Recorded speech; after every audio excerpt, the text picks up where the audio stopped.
नमस्कार, जय माता दी। मैं हूँ आपकी अपनी लाइफ डिजाइनर जीतू आचार्य। तुलसी विवाह पर किए गए उपाय हमेशा सफलता प्रदान करते हैं और खास करके उन लोगों को उपाय जरूर करने चाहिए जिनकी शादी में समस्या रहती है, जिनके धन की कमी रहती है, खास करके स्टूडेंट्स को विद्या को लेकर के कमी रहती है। तो ऐसे लोगों को तुलसी के महा उपाय जरूर करने चाहिए, क्योंकि कार्तिक का महीना वैसे भी बहुत ही शुभ माना जाता है और ऐसे में तुलसी की आराधना करना, तुलसी की पूजा करना, तुलसी के आगे दीपक प्रज्वलित करना, ये सारे विधि विधान जो है आप इस पीरियड के दौरान कर सकते हैं। अभी ये तुलसी विवाह के दिन अगर खास उपाय करते हैं तो आपको बहुत सारा लाभ मिलता है। तो तुलसी विवाह किस दिन करना है आपने, सबसे पहले तो ये कंफ्यूजन। फिर दूसरी बात कि आपको उपाय क्या क्या करना चाहिए। हाँ, डेफिनेटली आपको तुलसी विवाह जो है वो 23 तारीख को करना चाहिए, लेकिन बहुत जगहों पे ऐसी मान्यता होती है कि हम थर्सडे को कन्या का विवाह नहीं करते हैं, इसलिए बहुत सारे लोग 23 को ना होकर के 24 को भी तुलसी विवाह करेंगे। बट कायदे से देखा जाए तो जिस दिन एकादशी तिथि होती है उसी दिन तुलसी विवाह करना शुभ माना जाता है, अच्छा माना जाता है। अब 23 तारीख की जब हम सुबह की बात करते हैं तब भी एकादशी तिथि है, जब हम संध्या सूर्यास्त की बात करते हैं तब भी एकादशी तिथि है। और तुलसी विवाह का जो महत्व होता है वो गोधूली वेला में ज्यादा अच्छा माना जाता है। और गोधूली वेला की बात करते हैं तो शाम को जब सूर्य अस्त होता है, सनसेट होता है, उससे 72 मिनट पहले और 72 मिनट बाद ये समय गोधूली वेला का माना जाता है, जब कहते हैं कि साक्षात धरती पर भगवान आते हैं और ढेरों आशीर्वाद देते हैं। तो ये समय बहुत उत्तम समय माना जाता है। तो 23 तारीख को अगर तुलसी विवाह कहीं भी हो रहा है, आपके इर्द गिर्द हो रहा है, तो आप इस उपाय को कर सकते हैं। आपने क्या करना है, अगर शादी में खास करके समस्याएं रह रही और बहुत ज्यादा समस्याएं, आपने बहुत बार बहुत सारे उपाय कर रहे हैं, उसके बावजूद आपकी ये समस्याएं जो है वो सॉल्व नहीं हो रही है, तो पहली क्लियर कंडीशन होगी कि 23 तारीख को अगर तुलसी विवाह हो तो इस दिन उपाय कीजिएगा। और अगर बहुत सारी जगहों पे घर के इर्द गिर्द या फिर पूजा स्थान, धर्म स्थान, धार्मिक स्थल पर अगर के तुलसी विवाह 24 को अगर वो कर रहे हैं, क्योंकि संन्यास वर्ग 24 को भी मनाएगा तुलसी विवाह, तो आप वहां पे भी उस समय, तो चाहे 23 हो चाहे 24 हो, आप इस उपायों को जरूर कर लीजिएगा। कई बार कुछ कंफ्यूजन हो जाते हैं तिथियों को लेकर के, बट जिस दिन भी आपके इर्द गिर्द, घर के इर्द गिर्द तुलसी विवाह किया जा रहा है तो आपको ये उपाय जरूर करने हैं। शादी में दिक्कत है तो आपको एक नारियल लेना है और 16 श्रृंगार लेने हैं, यानी 16 तरह का श्रृंगार का सामान। ये ध्यान रखिएगा, एक एक सामान को अच्छे से चेक कर लेना है। कोई भी सामान खंडित नहीं होना चाहिए, टूटा हुआ नहीं होना चाहिए। बहुत सारे लोग अपने काम को बहुत आसान कर देते हैं कि बना बनाया पैकेट उठाते हैं, बस उसे एक दुपट्टे के अंदर डाल देते हैं, चुनरी में डाल देते हैं, लेकिन उसमें कई बार जो चूड़ियां होती हैं वो खंडित होती हैं, टूटी हुई होती हैं, बिंदियां होती है वो कटी हुई होती है। अगर आप उसमें लिपस्टिक भी होती है तो उसका कुछ पोर्शन जो होता है, ऊपर का कवर जो होता है वो टूटा हुआ होता है। तो यानी खंडित, टूटी हुई एक भी चीज नहीं होनी चाहिए। तो हम तो यही सजेस्ट करेंगे कि आप अलग अलग सेपरेट भी ले सकते हो। अगर आप पैकेट भी ले रहे हैं तो एटलीस्ट उसे एक बार चेक जरूर कर लीजिएगा। 16 तरह का श्रृंगार का सामान लेना, पूरी 16 चीजें ही लेनी है और वो सारी की सारी आपने एक चुनरी में डाल लेनी है। और साथ में डालना है एक जटा वाला नारियल, जिसे ब्राउन हेयर्स होते हैं ऊपर, वो वाला नारियल आपने उसमें डाल लेना है।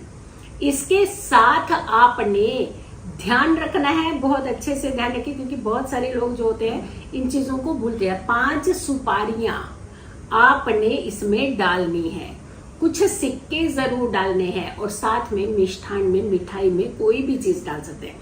इन सबकी एक पोटली बनाइएगा और वो आपने जहां भी शादी हो रही है तो वहां जाकर के आपने तुलसी की मैया के आगे रख देना है। भगवान विष्णु का ध्यान करते हुए, मां वृंदा का ध्यान करते हुए आपने ये सारी सामग्री तुलसी मैया को अर्पित कर देनी है।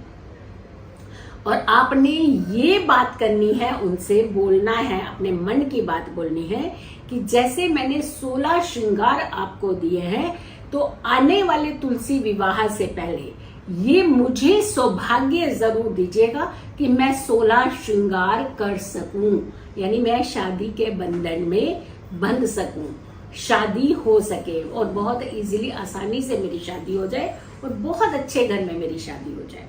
जैसी आप कल्पना करेंगे, जैसी आप कामना करेंगे, वो सारी की सारी कल्पना कामना आपने माँ वृंदा के आगे रख देनी है। तो माँ वृंदा आपकी ये मनोकामनाएं जरूर पूरी करेगी। अगर पति पत्नी के बीच में बहुत ज्यादा प्रॉब्लम आ रही है, अब यहाँ आपके देखना तुलसी कैसे काम करेगी आपके लिए।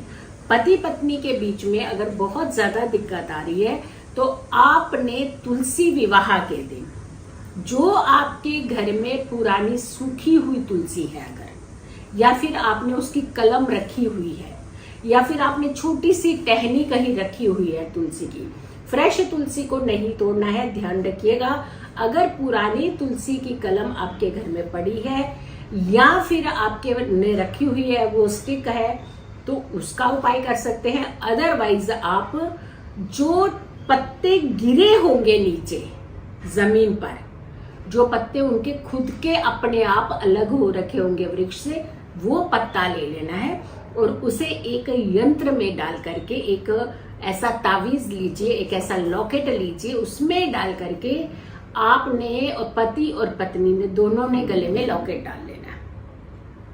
अगर आप लोगों की अंडरस्टैंडिंग नहीं है तो देखना आप कितनी अंडरस्टैंडिंग होना शुरू हो जाएगी आपकी। लेकिन अगर दोनों में से एक चाह रहा है कि मेरी अंडरस्टैंडिंग हो जाए और दूसरा चाह ही नहीं रहा है, तो फिर ये लॉकेट वाला सिस्टम तो आप कर नहीं सकते।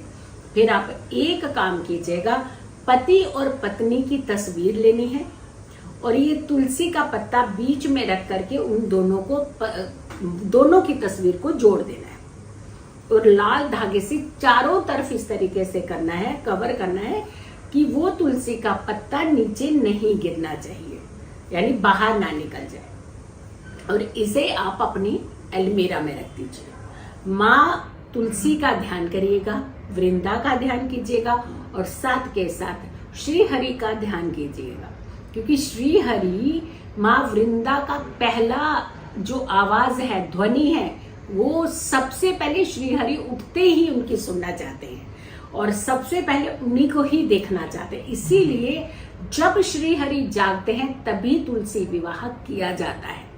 तो आपने ये उपाय जरूर करना है।